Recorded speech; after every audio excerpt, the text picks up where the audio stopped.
maybe any movie or that it's made in this time has to take over the issues, or maybe some kind of movies have to take over the issues of this issue, because I mean our lives have changed, and I think films should be able to reflect these changes on everyday reality. My name is Christina Nord. I'm the head of the Berlinale Forum, an independent section of the Berlinale, run by the Arsenal Institute for Film and Video Art. And I'm very happy to welcome Ignacio Ceroi, the director of ¿Qué será del verano? Or in English, What Will Summer Bring? Mucho gusto conocerte. Igualmente, Cristina. What is your film about? And talking about your film, that must be a tough question. And now the toughest part is in 2 sentences, please. My film is about an epistolary relationship between the previous owner of a camera I bought while I traveled to France in 2019. You found that material, and how did the idea come up to make a film out of it? Well, the idea came up when I first found the videos inside the camera. Like for me, I thought it was an incredible coincidence for me to find that material due to my activity of filmmaking. My girlfriend, Mariana, who understood immediately the importance of shooting everything we did with her in Europe. And she constantly encouraged me to go out and not stop shooting. And I started to shoot some videos, just to try it, like the zoom in, zoom out, just to see how it functioned.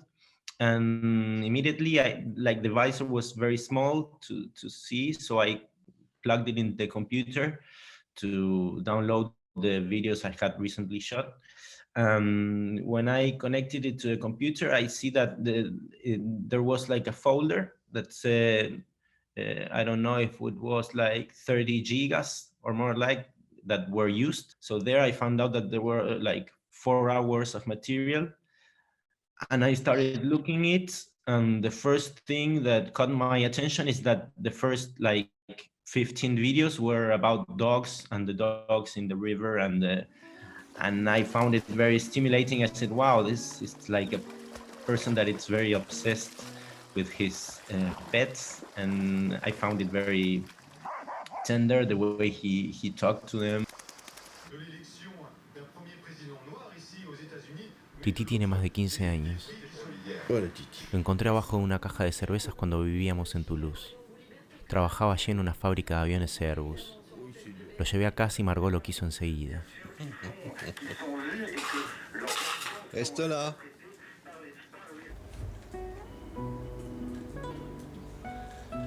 Al poco tiempo se enfermó. Tenía un tumor en el estómago.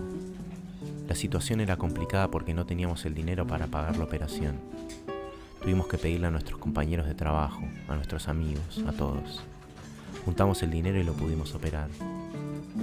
Todo salió bien, pero pobre Titi sufrió mucho.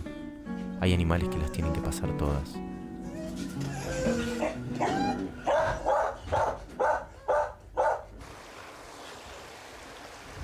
Freddy, le retour. The first idea that came through was to do a short film about this person and his relationship with the dogs.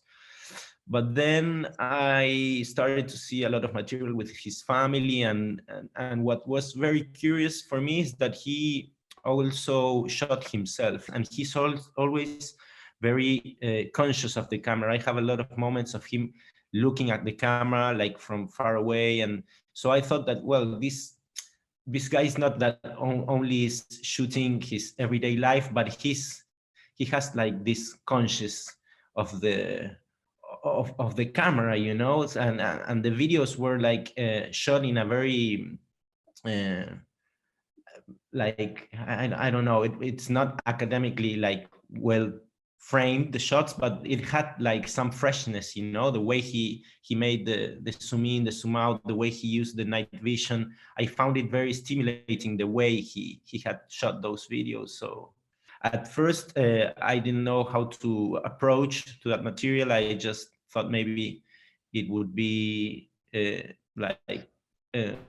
just a story or just more documentary about this person with the dogs. But then came the idea of like I had to contact him and try to build this system where he told me the things he remembered about the videos, and that this narrative like device helped me go into different places. It's a little bit raw, it's a little bit rough, it's not the highest definition you could dream of. And by using this material, I guess you must have had something like a concept for how to employ this specific video material. What I thought is that if you include these imperfections, in some way you're always remembering the spectator, that you're like spying in the private life of an anonymous person that decided to shoot his everyday life. So I thought that these imperfections had to be part of the film. And when I shot my things with Mariana, I tried to respect this way of film. I mean, I tried to avoid all the academic knowledge I had of how was the correct way of framing a shot, and try to find some aesthetic coherence between my videos and Charles' videos. So it was like trying to put ourselves in the same level, like he's shooting in a way and I'm trying to copy that way he shoots, and we like both become like the directors of the film in some way. You have the material, you met Charles, you talked to him, I guess, but still my feeling was that a lot of the film was part of your imagination.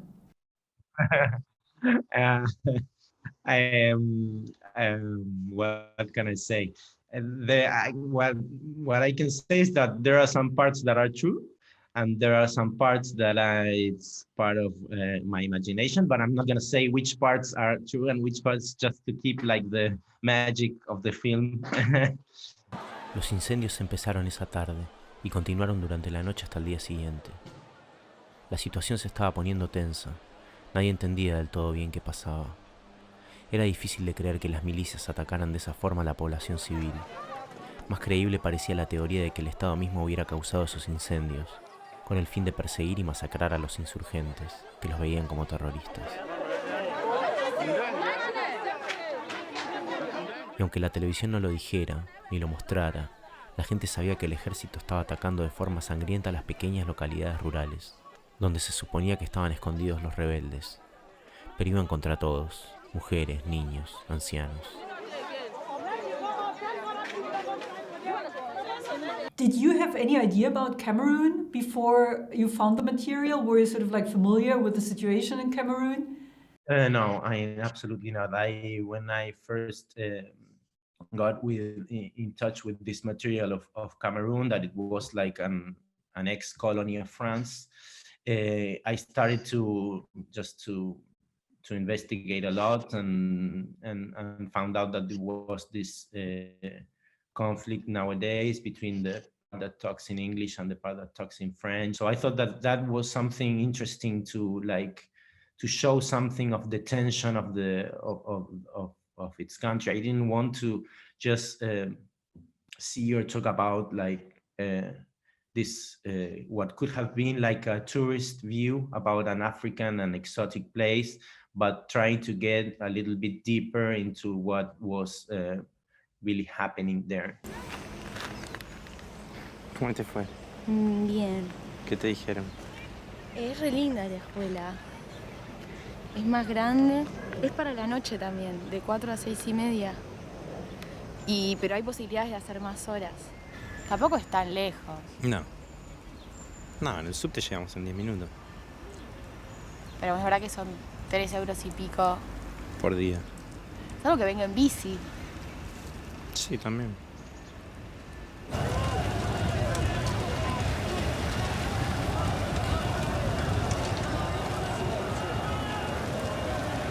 Durante mi estadía en Francia había una huelga general en contra de la reforma previsional, la famosa huelga de los chalecos amarillos. Este movimiento había empezado como protesta contra la suba de los combustibles en 2018, pero rápidamente se expandió hacia otras reivindicaciones. Ahora la protesta era contra una reforma previsional. Querían cambiar la edad jubilatoria de 62 a 64 años. Habría que trabajar más, aportar más y ganar menos. I thought it would be important, like, to find the connections and how we passed from one place to another. I found that one of the main themes I think the movie like treats it's like the labor issues or work, like how the labor things work as an engine for people to move from one place to another. Like Mariana is looking for work in France, and there is, while she's there is like this yellow vest protest for working issues, and Charles that moves to Cameroon because of a work he gets. So I thought that was like something important that could structure the film. You have the material and then you enter post-production and you're in lockdown. And maybe you could say something about this coincidence. The film is very related to the pandemic because it was almost done entirely during the lockdown. It also has to do with the COVID-19 because me and Mariana were separate like for 7 months because of the pandemic, so we couldn't see each other. And in my case, especially because I worked in this documentary that it's very related to traveling, you know, that it's one of the things that were like canceled with the COVID-19. I felt I couldn't exclude from the film because this pandemic was very much present in the process of making the film.